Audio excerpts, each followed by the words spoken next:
स्वागत है आप सभी का हमारे यूट्यूब चैनल पर। आशा करते हैं आप सभी स्वस्थ होंगे। आज हम कक्षा 4 की पर्यावरण की जो किताब है उसका पाठ 6 जीव जंतु की उपयोगिता आपको कराएंगे। स्टार्ट करते हैं। देखिए यहाँ पे अपने आसपास देखकर जीव जंतु की सूची बनाइए। जल में रहने वाले मछली, मगरमच्छ, ऑक्टोपस, इसके अलावा बहुत सारे जीव जंतु हैं जो आप अपने तरीके से लिख सकते हैं। थल में रहने वाले गाय, भैंस, भेड़, बकरी। मांस खाने वाले शेर, चीता, भेड़िया। जमीन पर रेंगने वाले सांप, केंचुआ। देखिए यहाँ पे जानवरों का नाम लिखना है, उनसे प्राप्त वस्तु के बारे में लिखना है और उससे क्या वस्तु निर्मित होगी वो लिखना है। जैसे यहाँ पे इन्होंने एक दिया है भेड़। भेड़ से ऊन मिलती है, उससे स्वेटर बनाए जाते हैं। गाय, गाय से दूध मिलता है, उससे हम पनीर और दही बनाते हैं। हाथी, हाथी से दांत मिलते हैं जिसे गंजदंत कहते हैं और इससे सजावटी सामान बनाया जाता है।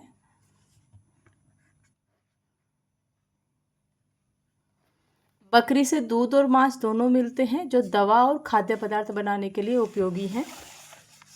अब देखिए यहाँ पे एक इन्फॉर्मेशन है कि एक छत्ते में जो मधुमक्खी का छत्ता होता है उसमें एक रानी मधुमक्खी होती है, कुछ नर मधुमक्खियाँ होती हैं और कुछ सरमुख मधुमक्खियाँ होती हैं। यहाँ पे पूछा गया है ऐसे जीव जो समूह में रहते हैं। चींटियाँ, मधुमक्खी ऐसे जीव हैं जो समूह में रहते हैं। क्या आपने मधुमक्खी के अलावा अन्य जीवों को फूलों पर आते देखा है? नाम लिखिए। बिल्कुल देखा है, जैसे तितली, भौरा, ह्यूमिंग बर्ड, मक्खी, चमगीदड़। चमगीदड़ की कुछ प्रजातियां भी फूलों पर आती हैं। वे फूलों पर क्यों आते हैं? फूलों पर इन जीवों के लिए भोजन होता है और कुछ इनसे रस प्राप्त करते हैं।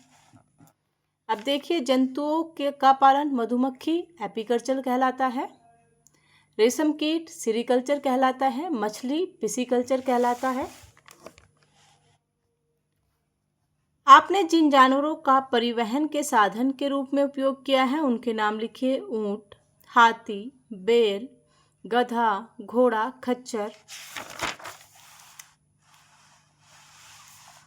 आपने अपने आसपास देखकर लिखिए कि गोबर का उपयोग ईंधन के रूप में कैसे किया जाता है। गोबर गैस की तरह गोबर गैस प्लांट लगाकर ईंधन का प्रयोग कर सकते हैं और उपले बनाकर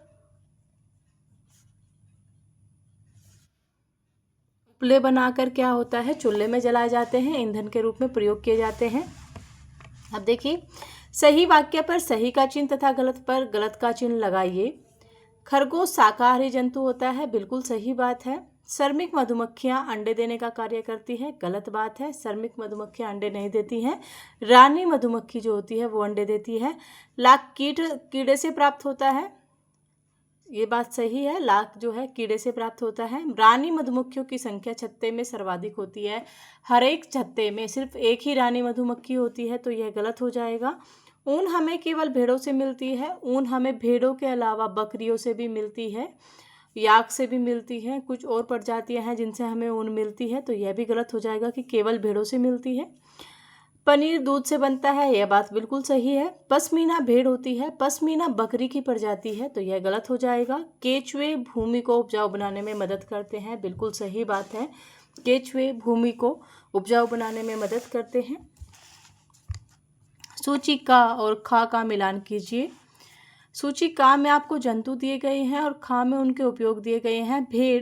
भेड़ से हमें ऊन प्राप्त होती है। श्रमिक मधुमक्खियाँ फूलों का रस चूसने का काम करती हैं। बैल खेतों की जुताई करते हैं। घोड़ा हमें सवारी के रूप में यूज़ करते हैं। छत्ता मधुमक्खी का निवास स्थान होता है। सोचिए और लिखिए, यदि विभिन्न प्रकार के जीव जंतु ना होते तो हमारा जीवन किस प्रकार प्रभावित होता। अगर विभिन्न प्रकार के जीव जंतु ना होते तो परिस्थितियां बहुत अलग हो जाती। खाद्य संकट उत्पन्न हो जाता, जो खाने पीने का सामान हमें जंतुओं से मिलता है जैसे दूध, अंडा और भी बहुत सारी चीज़ें हैं, वो सब खाद्य संकट उत्पन्न हो जाता। कृषि पर बुरा असर होता, जैसे खेतों की जुताई के लिए हम बैलों को यूज़ करते हैं और खेतों में बहुत सारे जैसे जो पराग वगैरह होते हैं, ये जीव जंतु ही एक स्थान से दूसरे स्थान पर फैलाते हैं, तो वो कृषि पर बुरा असर डालते। वस्त्रों की कमी हो जाती, पर्यावरण असंतुलन हो जाता और रोजगार में गिरावट आ जाती। आपने छत्ते कहाँ कहाँ देखे हैं? जो मधुमक्खी के छत्ते होते हैं वो पेड़ों पर होते हैं, घरों के कोने में होते हैं, छत पर होते हैं, बॉक्स में होते हैं। जहाँ भी उन्हें सही स्थान मिलता है उनके हिसाब से उन्हें लगता है, या कोई भी पर्टिकुलर ऐसा नहीं है कि यहीं पे लगेंगे। हमने जो गाय भैंस की, जिसे हम चारा डालने की जो जगह होती है, उसके नीचे भी हमने मधुमक्खी के छत्तों को लगे हुए देखा है। तो सबने अलग अलग जगह पर छत्तों को लगा हुआ देखा होगा। छत्ते में कितने प्रकार की मधुमक्खियाँ होती हैं? छत्ते में 3 प्रकार की मधुमक्खियाँ होती हैं, रानी मधुमक्खी, नर मधुमक्खी और श्रमिक मधुमक्खी। भोजन के आधार पर जीव जंतु कितने प्रकार के होते हैं? उदाहरण देते हुए लिखें। भोजन के आधार पर जीव जंतु 3 प्रकार के होते हैं, शाकाहारी, मांसाहारी और सर्वाहारी। शाकाहारी वे होते हैं जो घास खाते हैं, उसमें हिरन आ जाएगा, खरगोश आ जाएगा। मांसाहारी वे होते हैं जो मांस खाते हैं अपने भोजन के लिए। अपना भोजन क्या है? दूसरे जीवों को मारकर प्राप्त करते हैं, जैसे शेर, चीता, लोमड़ी, भेड़िया। और सर्वाहारी वे होते हैं जो मतलब भोजन अपना पेड़ पौधों से भी प्राप्त कर लेते हैं और मांस भी खा लेते हैं, उन्हें हम सर्वाहारी बोलते हैं, जैसे कौवा। मधुमक्खी शाला से आप क्या समझते हैं? जो मधुमक्खी शाला होता है ये एक विशेष प्रकार का बॉक्स होता है जिसमें मधुमक्खी के छत्ते रखे जाते हैं, जिसमें मधुमक्खी का पालन किया जाता है। उस बॉक्स को हम बोलते हैं मधुमक्खी शाला। अब देखिए प्रोजेक्ट वर्क क्या है। क्या कोई जानवर आपके जीवन का हिस्सा है? जैसे आपका कोई पालतू जानवर या खेती में इस्तेमाल किए गए जानवर इत्यादि। ऐसे 5 उदाहरण सोचें और लिखिए कि ये जानवर आपकी ज़िंदगी से कैसे जुड़े हैं। बिल्कुल लिख सकते हैं आप। जैसे कुत्ता लोग बाग अपने घरों की सुरक्षा के लिए पालते हैं। कुत्ता, गायें दूध देती है, भेड़, बकरी, बैल,